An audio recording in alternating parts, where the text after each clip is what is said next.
ఖండాంతరాల్లో తెలుగువారు తమ ఖ్యాతిని నిలబెడుతున్నారు ఏదో రంగాల్లో. అట్లాగే ఎన్నికలకు సంబంధించి కూడా వివిధ దేశాల్లో మన వాళ్ళు ఏదో సందర్భంలో ఇటీవలి కాలంలో ఎన్నికవటం మనం చూస్తున్నాం. అదే కోవలో తెలంగాణ రాష్ట్రానికి చెంది, తెలంగాణ కాదు ఉమ్మడి మన ప్రాంతంలో ఉత్తర తెలంగాణలో కరీంనగర్ జిల్లాలో జన్మించి, కరీంనగర్ జిల్లా శనిగరం ప్రాంతంలో జన్మించి తర్వాత వరంగల్ ప్రాంతంలో వివాహం చేసుకొని వరంగల్ ప్రాంతంలో పెరిగిన వ్యక్తి నాగరాజు ఉదయ్. ఈరోజు లండన్లో కొద్ది నెలల్లో జరిగే పార్లమెంట్ ఎన్నికల్లో, లండన్లో పార్లమెంట్ ఎన్నికలు ఒక ప్రాసెస్ ప్రకారం జరుగుతాయి. ఆ ప్రాసెస్లో భాగంగా ఒక కొత్త నియోజకవర్గాన్ని కూడా ఏర్పరిచారు. ఆ కొత్త నియోజకవర్గం కూడా అక్కడ స్థానిక డిమాండ్కు తగ్గట్టుగా ఏర్పరచడం జరిగింది.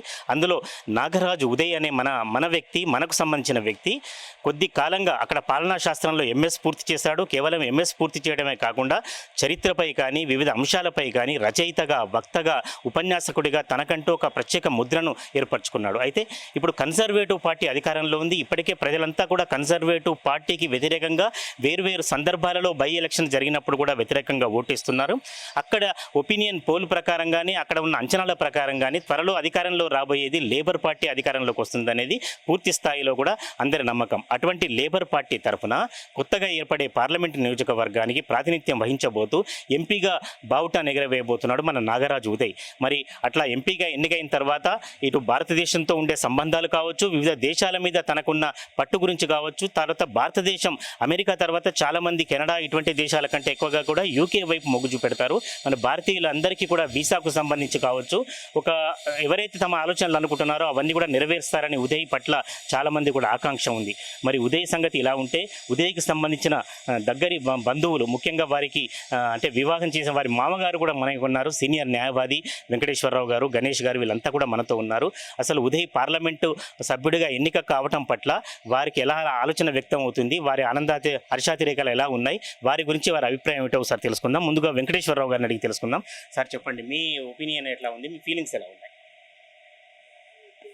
ఈ విషయంలో చెప్పాలంటే మాకు చాలా సంతోషంగా ఉంది. ఎందుకంటే మా అల్లుడు ఉదయ్ కుమార్, ఆయన దాదాపు బాల్యం నుంచి కూడా ఆయనకు ఎందుకో రాజకీయాలంటే కొంత ఒక విధమైన ఉత్సాహం.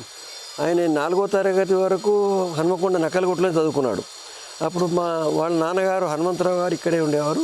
తర్వాత హైదరాబాద్ షిఫ్ట్ అయినారు. సంజయ్ రెడ్డి నగర్లో సెటిల్ అయినారు. నేటివ్ శనిగరం విలేజ్, సిద్దిపేట దగ్గర కోయడా మండలం, అది ఉమ్మడి కరీంనగర్ జిల్లా. కొన్ని చదువు కోసం వాళ్ళు హైదరాబాద్లో సెటిల్ అయినారు. హైదరాబాద్ నుంచి బీటెక్ కోసం రామ్టెక్ వెళ్ళారు. బీటెక్ తర్వాత ఆక్స్ఫర్డ్ బ్రూక్ యూనివర్సిటీ అని అక్కడ ఒక మంచి ఫేమస్ యూనివర్సిటీలో ఎంఎస్ చేసినారు కంప్యూటర్ సైన్స్ లోపల. దాని తర్వాత ఉద్యోగంలో వారు జాయిన్ అయినారు. 2009లో మా అమ్మాయి మోహన్ గౌరిని ఇచ్చి వివాహం చేయడం జరిగింది. అప్పటి నుంచి మా అమ్మాయి కూడా అక్కడే ఉన్నారు. వాళ్ళు అక్కడ పౌరసత్వం, సిటిజన్షిప్ కూడా వచ్చింది. కానీ వారికి మొదటి నుంచి కూడా ఈ ఉద్యోగంలో అంటే ఇద్దరు సాఫ్ట్వేర్ ఉద్యోగస్తులే, చదువులో కూడా మంచి చురుకైన విద్యార్థి. కాబట్టి ఆయనకు మొదటి నుంచి ఎందుకో రాజకీయ రంగంలో దిగాలి అనే ఉద్దేశంతో ఆయనకు ఫ్రీ టైం ఉన్నప్పుడల్లా ఈ సామాజిక సేవ, అక్కడ ఈ లేబర్ పార్టీ యొక్క వాళ్ళ సిద్ధాంతాలు బాగా అనిపించి వారితో ఎక్కువ మమేకమై తిరగటం, అన్ని సామాజిక కార్యక్రమాల్లో కాకుండా ఏంటంటే వివిధ దేశాల నుంచి వస్తుంటారు, మన ఇండియా నుంచి కూడా వస్తుంటారు. ఏది అక్కడికి వచ్చిన యువతకు ముఖ్యంగా ఉద్యోగాలే కాదు రాజకీయాల్లో కూడా యువత రావాలి అని ఆయన ఒక ఆర్టిఫిషియల్ ఇంటెలిజెన్సియా అనే ఒక సబ్జెక్టు, ఇప్పుడు కంప్యూటర్ సైన్స్ తర్వాత ప్రపంచంలో ముఖ్యంగా ప్రధానంగా ఇంపార్టెన్స్ వచ్చింది ఆర్టిఫిషియల్ ఇంటెలిజెన్సియా. ఆ సబ్జెక్ట్లో కూడా అతను ఒక పుస్తకం కూడా ల్యాబ్ కూడా నెలకొల్పాడు. ఏఏ ల్యాబ్స్ నెలకొల్పి దాని ద్వారా ఈవెన్ కోవిడ్ కన్నా ముందు నుంచి కూడా ఆన్లైన్ క్లాసెస్ తీసుకోవడం ఫ్రీగా అందరికీ, యువతనందరినీ ఎంపవర్మెంట్ చేయాలి అని చెప్పి, అదే కాకుండా అసలు రాజకీయంలోకి ఎందుకు రావాలి యువత, రావాల్సిన అవసరాలు ఏంటి, దేశ సమస్యలు, మన ఇండియా బ్రిటన్ సమస్యలు, అదే కాకుండా రష్యా సంబంధాలు, ఇంటర్నేషనల్ సంబంధాలను కూడా మెయింటైన్ చేయడంలో చాలా ముందు అడుగు వేశారు. ఇప్పుడు ఇక్కడి నుంచి ప్రస్తుతం మన మినిస్టర్లు ఎవరు పోయినా కూడా, ఇండస్ట్రీకి సంబంధించిన మినిస్టర్లు, వాళ్ళ సెక్రటరీలు ఎవరు పోయినా కూడా ఐఏఎస్ ఆఫీసర్లతోటి వాళ్ళందరితోటి మమేకమై అక్కడ మొత్తం పార్లమెంట్లో ఈయన మీటింగ్స్ అరేంజ్ చేసేవారు. అయితే ఇండో బ్రిటన్ సంబంధాలు బాగా ఉండాలి, ఇండస్ట్రియల్ రిలేషన్స్ ఉండాలి, అవన్నీ ఇంప్రూవ్ చేయాలని చెప్పి చాలా కృషి చేస్తున్నాడు. అయితే ఈయన లేబర్ పార్టీకి చేసిన కృషి వల్ల దాదాపు ఒక 2 times కూడా ఎంపీ టికెట్ కోసం ట్రై చేయడం జరిగింది. కానీ దురదృష్టవశాత్తు అది రాలేదు. కానీ ఈసారి మాత్రం ఆయనకు టికెట్ ఇచ్చినారు. అది నార్త్ బెడ్ఫోర్డ్ షైర్ అనే ఒక నియోజకవర్గం. వీళ్ళు ఉండేదేమో హౌన్స్లో, అది లండన్కి 20 మైళ్ళ దూరంలో ఉంటారు. అయితే అక్కడికి పోయి చేయటం వల్ల వారికి టికెట్ ఖరారు చేసినారు ఈసారి. అయితే ఆయన ఈ రాజకీయ ప్రయాణం లోపల అటు ఉద్యోగం ఇటు రాజకీయం చేస్తున్నప్పుడు ఆయనకు ఈ రాజనీతి శాస్త్రంలో కూడా చేయాలి, ఇంకొక డబుల్ ఎంఎస్ చేయాలని చెప్పి మళ్ళీ అక్కడ ప్రఖ్యాతమైన యూనివర్సిటీ కాలేజ్ ఆఫ్ లండన్ అక్కడి నుంచి రీసెంట్గా మళ్ళీ ఒక సెకండ్ ఎంఎస్ చేసినారు. చేసి దాంట్లో కూడా డిస్టింక్షన్ వచ్చింది. సరే, ఇవన్నీ రావటం, సామాజిక సేవ చేయటం, వారికి ఉన్న జాతీయ అంతర్జాతీయ రిలేషన్స్ వాటన్నిటిని దృష్టిలో పెట్టుకొని వాళ్ళు ఉదయ్ కుమార్కు టికెట్ ఇవ్వడం జరిగింది. సరే, ఆయన కూడా కృషి చేస్తున్నాడు గెలవడానికి. మన అందరం కూడా కృషి చేయాలి ఎవరికి వారు. అయితే ముఖ్యంగా ఆయనకు రాజకీయమైన స్పృహ రావడానికి ఏంటంటే ఇప్పుడు మా వియంపుడు హనుమంతరావు గారు, నిర్మల మా వియంపురాలు, వాళ్లకు ఈ సింగాపురం రాజేశ్వరరావు గారు, కెప్టెన్ లక్ష్మణరావు గారు, విశ్వనాథరావు గారు అంటే ఉడతల ఫ్యామిలీ, వాళ్ళ సమీప బంధువులు. అలాగే పివి నరసింహారావు గారి పెద్ద అల్లుడు ఎవరైతే ఉన్నారో వెంకటకిషన్ రావు గారు మా వియంపుడికి మేనమామ. కాబట్టి ఎందుకో మరి చిన్నప్పటి నుంచి రాజకీయమైన సంబంధాల కుటుంబాలతో తిరిగిండు కాబట్టి కావచ్చు, ఉదయ్ కుమార్ కూడా ఆయన కొంత రాజకీయాల్లో ఎంటర్ కావాలనే ఒక ఆశ చిగురించడం, దాన్ని అంచెలంచెలుగా తీసుకుపోయి ఇప్పుడు టికెట్ సంపాదించేదాకా వచ్చిండ్రు. ఇంకా మరి చూడాలి, ముందు అందరం గెలవాలని కోరుకుంటున్నాం. మామూలుగా మగవాళ్ళు ఏదైనా బయట చేయాలంటే, ముఖ్యంగా రాజకీయ రంగంలో వెళ్ళాలంటే చాలామంది ఆబ్జెక్షన్ చేస్తారు. అందులో లండన్లో మరి అక్కడ వాతావరణ పరిస్థితులు కొన్ని ఏళ్ళ నుంచి ఉన్నా కూడా మీ అమ్మాయి మోహన గౌరి ఏమైనా అభ్యంతరం పెట్టిందా, ఎంకరేజ్ చేస్తుందా, ఆమె కూడా ఏమైనా ప్రచారం చేస్తుందా? ఎట్లా ఉంది మీకు తెలిసిన సమాచారం? ఇనీషియల్గా అయితే కొంచెం భయపడ్డారండి. పాలిటిక్స్ అంటే కొంచెం టెన్షన్ లైఫ్ కదా. ఇంకా తర్వాత ఆయన ఎట్లా అంటే చాలా స్ట్రాంగ్ ఉన్నారు ఆయన. సరే చూద్దాం, మనం కూడా ఎంకరేజ్ చేద్దాం అన్నట్టుగా అనుకుంది మా పాప. బాగానే ఆ సైడ్ ఆయన చాలా ఆలోచనలు ఉన్నాయి ఆయనకి. చూద్దాం మరి, ఇంకా అమ్మవారి దయ, పెద్దవాళ్ళ. అమ్మాయి కూడా రెగ్యులర్గా ఈ ఎన్నికల గురించి మీతో మాట్లాడుతుందా ఫోన్లో, మిగతా విషయాలతో పాటు? కొంచెం తక్కువే అండి, కొంచెం తక్కువే. కానీ ఎంకరేజ్ అయితే చేస్తుందండి, ఎంకరేజ్ చేస్తుంది. అంటే పెద్దగా ఐడియా లేదు పాలిటిక్స్ గురించి, కానీ ఆయన చెప్పేవి అవన్నీ వింటూ ఉంటే కరెక్టే, ఇది కూడా బాగానే ఉంది కదా, తప్పేం లేదు, ఇది ఒక రకంగా సొసైటీకి సర్వ్ చేయడమే కదా, సర్వీస్ చేయడమే కదా అనే ఆలోచనతో ముందుకు నడుస్తున్నారు. వారి కుటుంబ సభ్యులు బార్ అసోసియేషన్ వరంగల్ మాజీ అధ్యక్షులు వద్యరాజు గణేష్ ఉన్నారు. వీరు మాజీ కార్పొరేటర్ కూడా, సీనియర్ రాజకీయ నాయకుడు. మరి సార్ మీరు చెప్పండి, మీరు ఏమైనా ప్రచారం చేయడానికి వెళ్తున్నారా లండన్ కూడా? తప్పకుండా. ఉదయ్ మాకు మా అమ్మాయిని వారికి ఇచ్చినప్పటికీ కూడా చాలా ఒక ఫ్యామిలీలో మా పిల్లలాగా ఉంటాడు. రాజకీయంగానే మోడీ తిరుగుతున్నప్పుడు కూడా అతను ఎప్పటి నుంచి కూడా మీరు ఉండాలి పాలిటిక్స్లో. నేను మొదటి నుంచి కూడా ఈ ఫ్యామిలీ ఉడతల ఫ్యామిలీలో సింగాపూర్ రాజేశ్వర మోహన్, ఇటు వచ్చేసి కెప్టెన్ లక్ష్మీకాంతరావు కానీ, ఇటు సతీష్ అన్నని చూసి, ఇటు మిమ్మల్ని చూసి నాకు ఇన్స్పిరేషన్ చాలా నాకు. అందుకే లండన్లో ఆయనే ఏంటంటే చాలా హైలీ క్వాలిఫైడ్. అక్కడ ఉన్న రాజకీయ నాయకులకు, అక్కడ ఉన్న పార్లమెంట్ వాళ్ళకే క్లాసెస్ తీసుకుంటున్నాడు అతను ఈ సబ్జెక్ట్ మీద.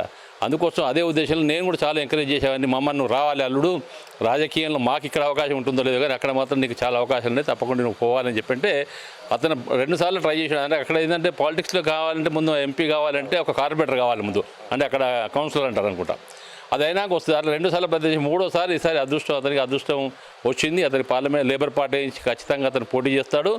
అతను సంపింగ్ మెజార్టీ గెలుస్తాడు. మేము అందరం కూడా నేను చెప్పిన అల్లుడికి, బాబు నాకు ఎలక్షన్ డేట్ ఏదో ముందు చెప్తే మేము టికెట్ బుక్ చేసుకున్నాము, క్యాంపెయినింగ్ కూడా నేను అక్కడికి వెళ్దామని చెప్పి అందరం డిసైడ్ చేసాము. నేను మా అన్నయ్య మేము అందరం కూడా క్యాంపెయినింగ్ కూడా మేము అక్కడికి వెళ్ళి అతని తరఫున లేబర్ పార్టీకి అతని కాన్స్టిట్యున్సీ మొత్తం తిరగడానికి మేము నిర్ణయించుకున్నాం. కాబట్టి అతనికి ఖచ్చితంగా భగవంతుని ఆశీస్సుతో ఎట్టి పరిస్థితిలో కూడా మా అల్లుడు లేబర్ పార్టీ నుంచి ఎంపీ అవుతాడు. నేను ఉదయ్ నాగరాజ్ మదర్నండి. ఉదయ్ యూకేలో నార్త్ బెడ్ఫోర్డ్ షైర్ నుంచి పోటీ చేస్తున్నాడు. ఇక్కడి సిద్దిపేట దగ్గర శనిగరం అబ్బాయి యూకే వెళ్ళడం, అక్కడ ఇంత గుర్తింపు పొంది అక్కడ సీట్ సంపాదించడం అనేది మామూలు విషయం కాదండి. అదే చాలా నాకు హ్యాపీగా ఉంది. తర్వాత తను 2001లో ఇక్కడ ఇంజనీరింగ్ కంప్లీట్ చేసుకుని రామ్టెక్లో ఇంజనీరింగ్ చేసిండు. అది కంప్లీట్ చేసుకొని యూకే వెళ్ళిండు. అప్పుడు కంప్యూటర్ సైన్స్తోని పీజీ చేసిండు. ఆ పీజీ కంప్లీట్ అయిన తర్వాత అప్పటి నుంచి సాఫ్ట్వేర్ జాబ్ కంటిన్యూ అవుతున్నది. Last year world biggest university నుంచి పబ్లిక్ అడ్తో మళ్ళీ సెకండ్ టైం పీజీ చేసిండు. తనకు ఎడ్యుకేషన్ విషయంగా కానీ ముందు నుంచి కూడా బుక్స్ చదవడం ఇట్లాంటివి చాలా ఇంట్రెస్ట్. ఇంకా అందరితో ఉండే విధానాలు కూడా తనకి ఎట్లా అంటే అందరితో ప్రతి వాళ్ళతో ఇటు ఫాదర్ సైడ్ కానీ మదర్ సైడ్ కానీ తనకి చాలా అందరితోని ఫ్రీగా మూవ్ అవ్వడం కానీ ఒక గుర్తింపు అనేది తనకి చాలా చిన్నప్పటి నుంచి ఉంది, ఇప్పుడే కాదు. చాలా అట్లాంటి గుర్తింపు ఎక్కువ ఉంది. అక్కడ కూడా చాలా సేవా దృక్పథం. ఇన్నేళ్లుగా 20 ఇయర్స్ దాటిపోయింది తను వెళ్ళి. అప్పటి నుంచి కూడా అందరికీ సేవ చేయడం, ప్రతి వాళ్ళకు కూడా సేవ చేయాలనేది తనది బాగా అన్నమాట. నాకు అది చాలా నచ్చింది తన లోపల. ఎందుకంటే ఎవరైనా ఏదైనా పదవి రావాలి, ఎంతో సంపాదించాలి మనం అందులో అనుకుంటారు, కానీ ఉదయ్ అట్లా ఎప్పుడూ అనుకోలేదు. అందుకనే నేను ఇంకా చాలా హ్యాపీ ఫీల్ అవుతుంటాను. అట్లనే అన్ని విషయాలుగా తనని ఎంకరేజ్ చేస్తూనే వస్తుంటా ఎప్పటికైనా. అప్పటి నుంచి ఇప్పటి వరకు కూడా, ఇంకా ముందు కూడా ఎప్పటివరకైనా ఇట్లా ఎంకరేజ్ చేస్తూనే ఉంటా. అది నాకు చాలా నచ్చింది అతని విషయం. ఇంకొకటి, మదర్గా ఎంత తను బిజీ ఉన్నా నాకు ఇచ్చే టైం నాకు ఇస్తాడు. ఎటు పోయినా పోతున్నా వస్తున్నా ఫోన్లు చేసి మదర్తో మాట్లాడాలని ఇంట్రెస్ట్ చూపించి మాట్లాడుతుంటాడు. అది నాకు చాలా నచ్చింది. తన వైఫ్ సాఫ్ట్వేర్ జాబ్, తను కూడా ఒక పాప 10 ఇయర్స్ పాప, అక్కడ PP2 అంటారు అనుకుంటా. ఆ పాపతోను కూడా ఎవ్రీ వీక్ వీడియో కాల్ చేయించి మాట్లాడిస్తుంటాడు. అది చాలా నేను చాలా హ్యాపీ ఫీల్ అవుతుంటా. అది చాలా ఇంట్రెస్ట్ నాకు. ఎంత టైం ఎంత బిజీ ఉన్నా ఆ టైంలో మాట్లాడాలని కాసేపు నాతో స్పెండ్ చేస్తుంటాడు. ఇటు వచ్చినప్పుడు కూడా అంత ఎవ్రీ డిసెంబర్ వస్తుంటారు. 1 మంత్ తను ఇక్కడే ఉంటాడు. 1 వీక్ నా కోడలు మనవరాలు ఉండి వరంగల్ వెళ్తారు వాళ్ళ మదర్ వాళ్ళ దగ్గరికి. అయినా కానీ తను 1 మంత్ నాతో ఉంటాడు. ఎవ్రీ డిసెంబరు 31కు ఎక్కడన్నా ఫ్రెండ్స్ పిలిచి ఏదైనా పార్టీలు ఏదైనా ఉంటుంటాయి కదా, అయినా కానీ మదర్తో స్పెండ్ చేయాలనుకుని ఒక 1-2 అవర్స్ వాడు పిలిచినందుకు వెళ్తాడు. వెళ్ళి వచ్చి మళ్ళీ నాతోనే స్పెండ్ చేస్తాడు. ఎక్కువ నాతో మదర్తో ఉండాలనేది తనది చాలా నాకు మంచిగా అనిపిస్తుంది. అందుకే నేను అన్ని విషయాల్లో కూడా చాలా అప్రిషియేట్ చేస్తున్నా. మెయిన్ యూకేలో అంత గుర్తింపు పొందిండు అనేది నాకు చాలా గొప్ప విషయం అనిపిస్తున్నది. అది చిన్నప్పటి నుంచి కూడా మనస్తత్వం ఎట్లా అంటే తను నొప్పింపక తాను నవ్వక అనే దృక్పథమే తనది.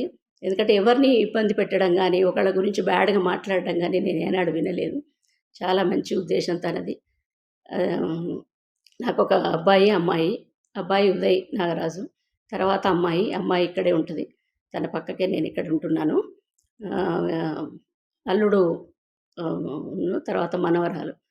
అమ్మాయి ఏమో బిర్లా ఓపెన్ మైండ్స్లో వైస్ ప్రిన్సిపల్గా చేస్తుంది. మా అల్లుడు గారు మా ఇంటీరియర్ డిజైనర్ చేస్తారు. పాప మాత్రం డిగ్రీ కంప్లీట్ అయింది. ఇంకా పీజీకి ఎటు వెళ్ళాలని ఇంకా డిక్లేర్ చేయలేదు మాకు. తర్వాత ఉదయ్ గురించి చెప్పాలంటే తను లండన్లో ఉన్నా ఎప్పుడు నాకు టచ్లోనే ఉంటాడు. అక్కడ ఉన్నట్టే కానీ నాకు ఎప్పుడు టచ్లో ఉన్న ఫీలింగ్లోనే నేను ఉంటా. ఎవ్రీ ఇయర్ వచ్చినప్పుడు కూడా నా దగ్గరే ఉంటుంటాడు.